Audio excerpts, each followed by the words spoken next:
team. Cowboys. And who I'm rolling with, huh? Welcome to another episode of Classic Dallas Cowboys Talk. I am Sean Farrell. God is great all the time. All the time, God is great.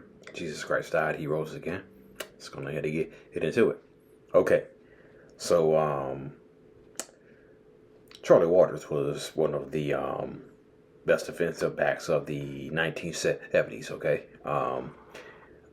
It's ironic that the final game he played was the 1981 NFC Championship game.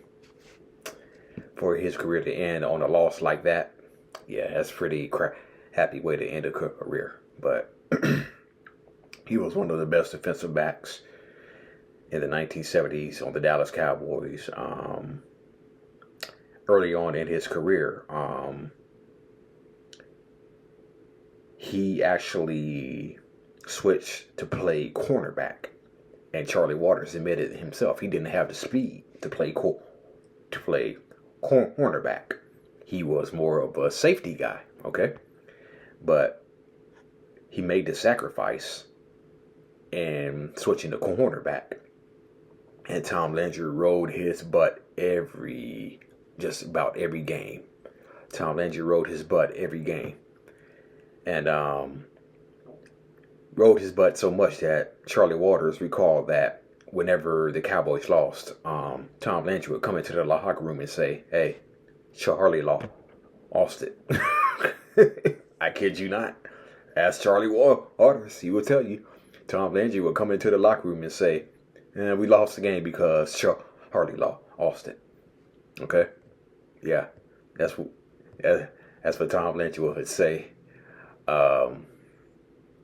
If you talk to teammates like Drew Pearson, he'll tell you that Charlie Waters, he really paid his dues by switching over to cornerback.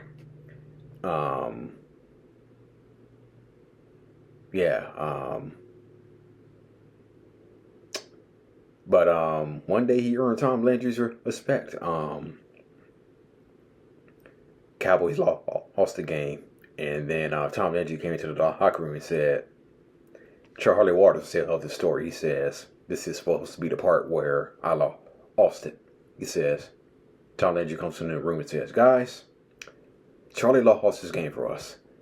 But if I had such and such guys out there competing as hard as he does, no." And so he finally earned Tom Landry's respect after Landry labeled him the guy as the person who lost a game, okay? Now later, he also played alongside Cliff Harris too.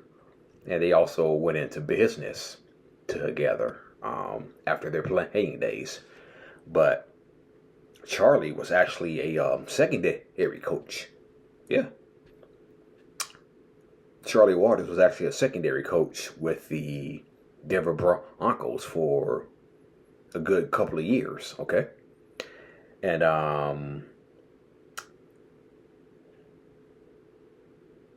there's some footage from the 1991 AFC Divisional Playoffs where John Elway made that comeback against the Oilers, okay? And there's some footage after David Treadwell kicked the game-winning field goal. You can see Steve Atwater and Charlie Waters walking off the field right here.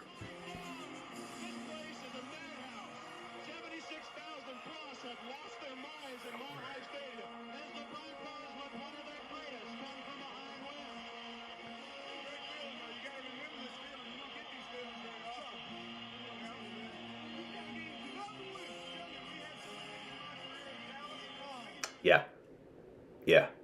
So, Charlie Waters, I believe he was there in Denver through 1994. Okay. Then I think when the new regime, Mike Shanahan, came in 95, I think he was ousted there. But yeah, he was a secondary coach for the Broncos for a good couple of years there.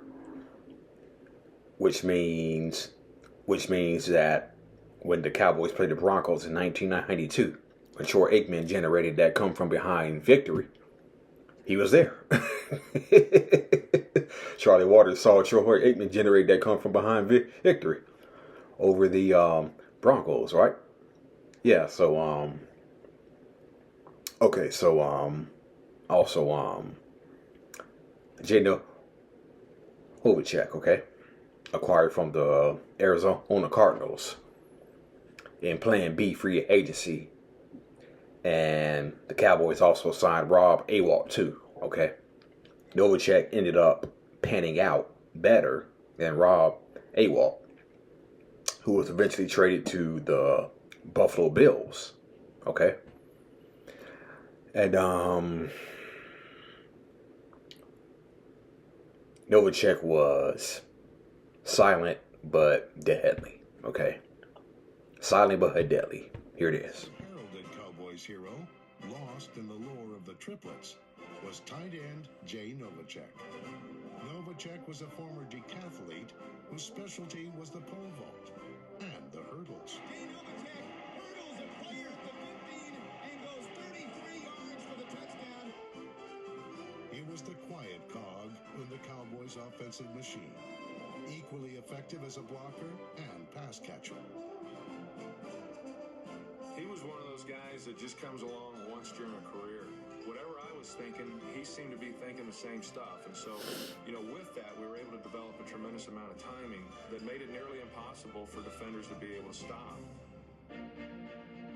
Novacek's silent but deadly style proved effective in Super Bowls, like scoring the Cowboys' first touchdown in Super Bowl 27, helping to jumpstart a sputtering Dallas offense.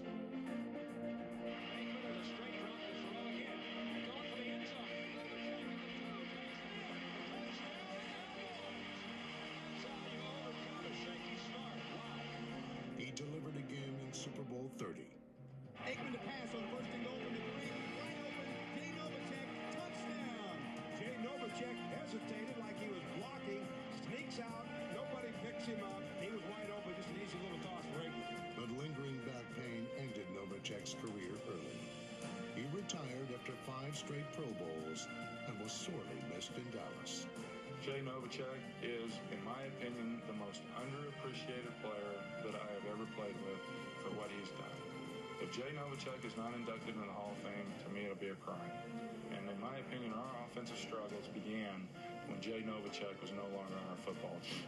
Super Bowl 30 was the last game he ever played, a fitting finish for a career that will forever be linked to the Cowboys' dynasty days.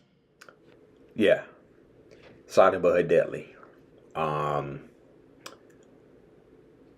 And you heard Troy Aikman say our offensive struggles began when Joy Novacek was no longer on the team. Okay. I think there's a certain element of truth to that because Michael Irvin was suspended for the first 5 games of the 96 season. Joy Novacek had his back injury. Okay. And it was a career-ending back injury. Ugh. I don't think we ever truly replaced Joy Novacek, okay? Now, Eric Bornson, okay? He was more like a fill-in. Eric Bornson was more like a fill-in. Then we had David LaFleur, who really didn't work out, okay? So, yeah, we never really replaced Joy Novacek until this guy right here came in 2003. Okay. Yeah, so we never replaced Joy Novacek. Eric Bornson was solid. David LaFleur. So, yeah. Yeah, so Troy Aikman saying that the Cowboys' offensive struggles began when Novacek was no longer on there. I think there's a certain element in the truth to that, okay? And I think it's the fact that Aikman, Irvin, and Smith, they just got old. As Nate Newton said, we just got old. Yeah, yeah. So yeah. Also,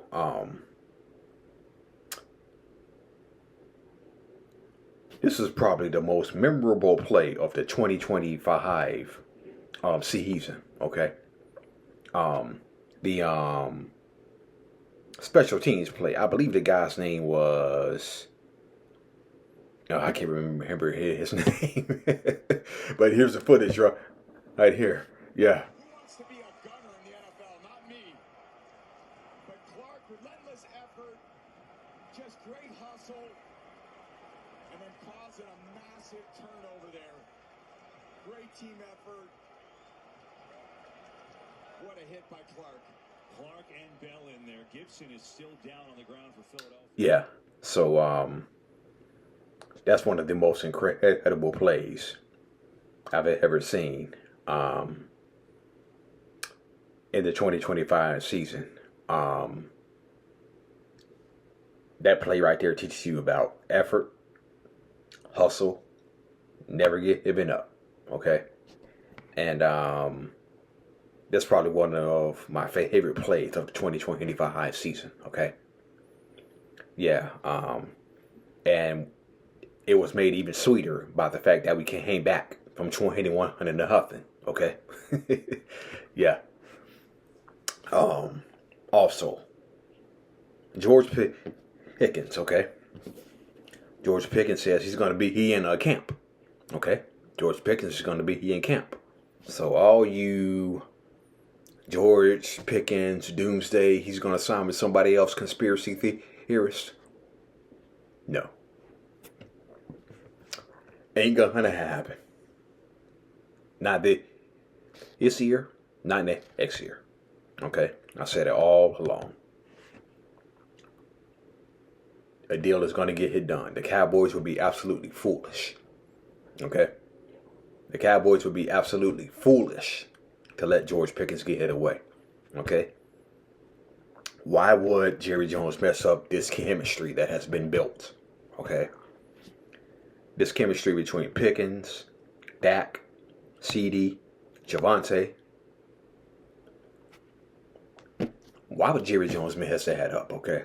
That chemistry was on display all last year. Okay? That chemistry, man, that chemistry, it was just something else to watch. It was just something else to watch. Dak, GP, CD, Javante. And then, of course, there's Jake Ferguson, of course. Yeah, so why would Jerry Jones want to mess up that chemistry, okay? Why would the Cowboys want to mess that up, okay? That chemistry is just so tight-knit, okay? Yeah, you don't want to mess it up, okay? You have two Pro Bowl receivers.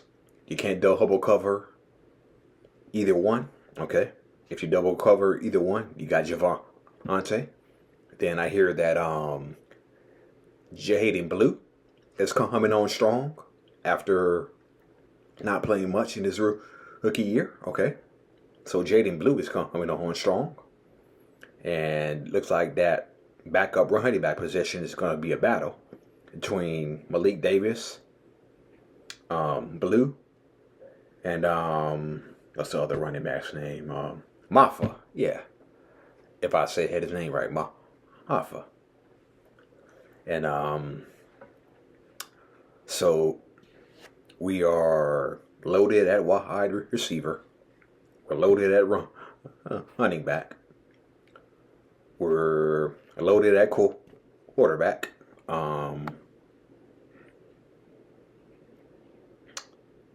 I think the way we have redone our secondary, we're pretty much loaded in the secondary.